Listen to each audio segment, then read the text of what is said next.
tonight. We might as well go ahead and get on the rowdy one. It's already gotten a little rowdy. We'll see how this one goes, man. It's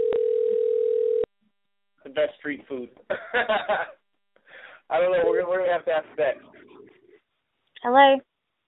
Beck, what's up? It's Anton with BJPenn.com Radio. How you doing? Hey, I'm good, thank you. How are you? I'm doing good. I'm doing even better now. I have this wonderful, beautiful voice on the phone with me now. It doesn't get much better. Two things I'll never get tired of, I tell you: MMA and Beck's voice, Rowdy Bec's voice. We need to put you on the GPS, Beck. I think you can make millions.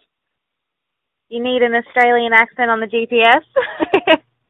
Yes. Because the girl that's on there now drives me nuts. You know, I'd rather just, miss the turn because I wasn't paying attention than to have to listen to her. But I could listen to you all day, so it works out perfect.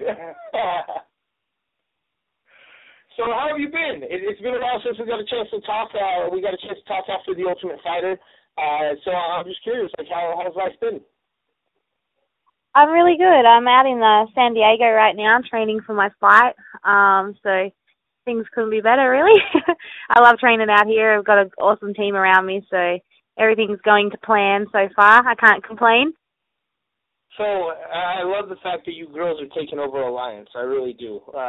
Drew, I hear every once in a while, you know, and I see posts and I see pictures from all the coaches down there that the girls are starting to take over. So it's nice to see, you know, because it's good to see that you guys have a place with the guys, but also that you guys have a group of females that are also starting to come together to help each other out as well. Yeah, it's really cool. Like, when I first got here, I was the only girl, so we're slowly growing. It's really cool. Like, we've got, I don't even know how many now, like three UFC, like, in my division, and then we've got Paulina, we've got a few other girls, and we're getting together with some girls at Leticia Ribeiro's jiu-jitsu club. So, yeah, we're slowly but surely building an awesome girls team, so it's nice when it's not so male-dominated now. That's awesome. That's so awesome. Poor guys. Well, and that's the thing. Like, I think you girls might be more ornery than the guys that are down there. So, like, I honestly think that, like, Alliance could be a full-blown, like, known as a girls' gym here very soon if you guys keep this up. Oh, absolutely. I think it's really cool. Like, the coaches are really, you know, doing their best to kind of build the girls' team for Alliance. So it's definitely exciting times ahead. No doubt. So, Beck, let's talk a little bit about this fight coming up. May 10th, it goes down for you, taking on Heham. How did this fight come about? Talk to me a little bit about you getting the call and getting the opportunity to step back in the octagon. Well, I heard rumors that the UFC were coming to Australia, so I was straight on to Sean Shelby. I'm like, please let me fight in Australia. I haven't fought in there like 3 years, I think. So I was begging to get on the card, and he said, I'll see what I can do, and he delivered. So I'm stoked to be able to fight in Australia and just fight in my home country, because it's been so long. It's going to be nice to have, you know, all the fans behind me, and it's going to be exciting. No doubt. Well, and I was going to bring that up, but you beat me to the punch, so we might as well talk about that a little bit. It has been a while since you fought back home.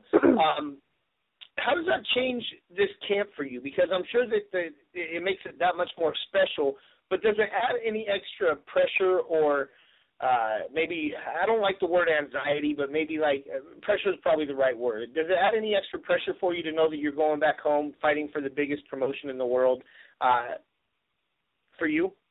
Not at all. You know, when I fight, I don't feel any pressure. It's just me out there in my element. So I don't feel, no matter where it is or, you know, any show. When I fought on the UFC, I hear a lot of people talk about they get like the big stage frights and things like that. And I just walked out and I'm like, this feels like Invicta.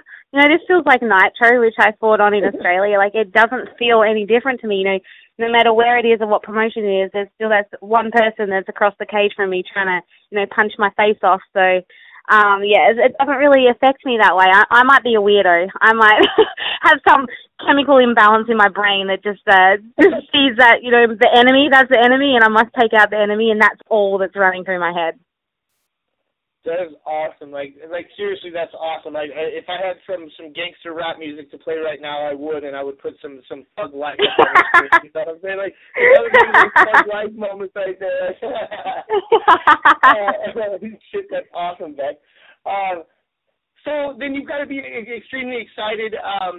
Does it add extra motivation for you during the camp to know that you get a chance to go home and fight in front of the home crowd and that you're going to be the hometown favorite? Like, there's no chance that anyone in the whole stadium except for her team is going to be cheering for her.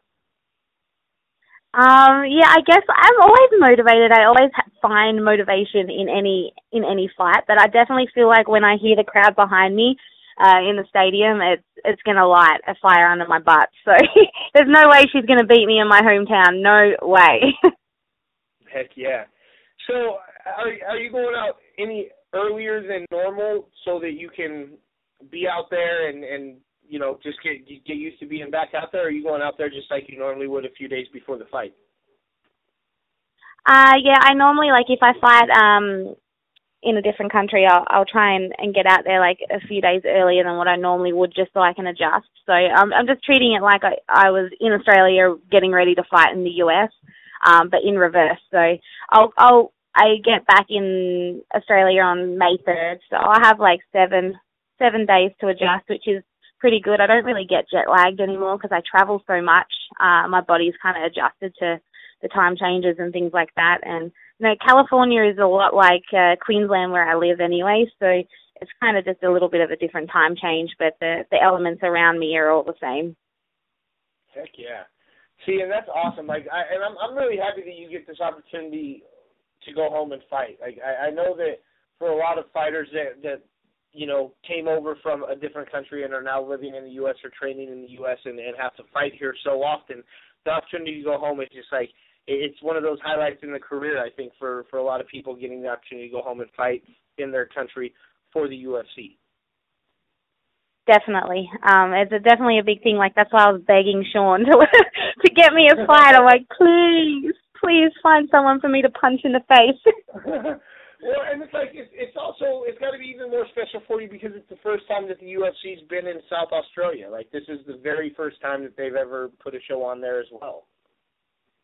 Yeah, it's so random. I wasn't expecting it to be in Adelaide. I thought it was either going to be in Brisbane or Sydney. So that was like a little bit, it threw me off a little bit. I'm like, I haven't actually ever travelled to Adelaide, so it'll be the first time I've been there.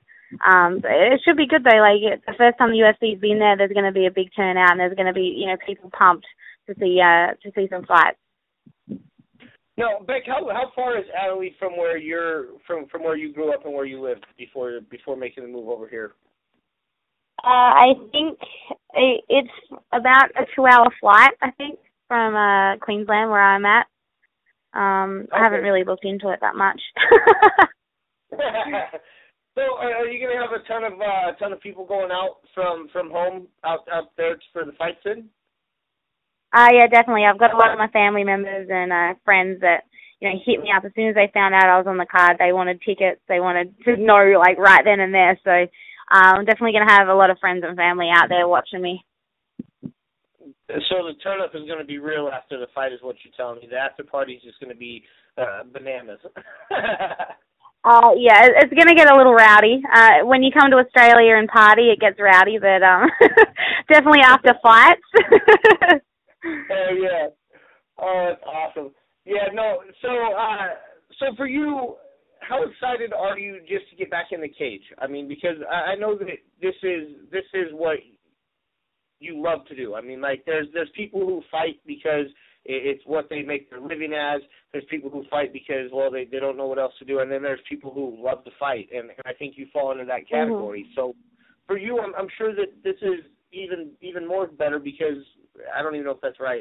That's not even proper English, Bec. I'm using terrible English here. That's more better. But, I mean, it's got to be nice for you to get back in the cage and get a chance to fight again as well.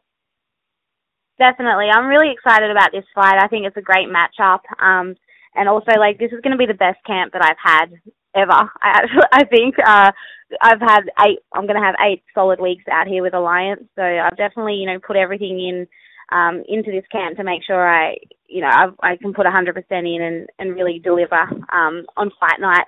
So I'm excited to go out there. I feel like I'm going to turn up and be a completely new fighter. And yeah, just excited to fight. Like you said, I like to fight. I'm one of those weirdos. But it's fun. It's exciting. It's all I know how to do, like it's just what I do. So yeah, it'll be nice to get in there under the bright lights. No doubt, no doubt. So talk to me a little bit about your opponent. When you were offered the fight, I love this question because it always varies so much. Like some people are offered one or two opponents. Some people get a phone call and that's the opponent they're offered. So how did you find out who your opponent was going to be? Sean just offered it to me. I asked, I threw a few names out there, just suggesting. I'm like, just give me this one. Oh, okay, give me this one. But he came to me with Ham, and I said yes straight away, obviously. It was like, it kind of threw me off a little bit. I wasn't expecting to get offered her. So, but I'm excited about it. She's, a really good shoot boxer. Her fight against Joanne Calderwood, I'm not sure if you saw it on the finale, but that was amazing. She's not afraid to, stand and bang. A lot of people just want to go out there and either wrestle fuck me or hold on to me and cuddle me. So I'm actually excited to have someone that actually wants to stand in front of me and not afraid to actually throw punches. So it should be a good one. That's probably why he booked it. He's like, yeah, this is going to be a slugfest. Hey, and I think that's one thing that the division needs. The division at this point needs fights like that, I think, and this is a great fight, like you said, for that. I mean, her fight with Joanne Calderwood was a great fight, and I think that the division is kind of turning towards the striker. I think that this division is going to be heavily dominated by strikers for a while, and I don't know, maybe I'm wrong, but we'll see. I want to get your thoughts back on the change of the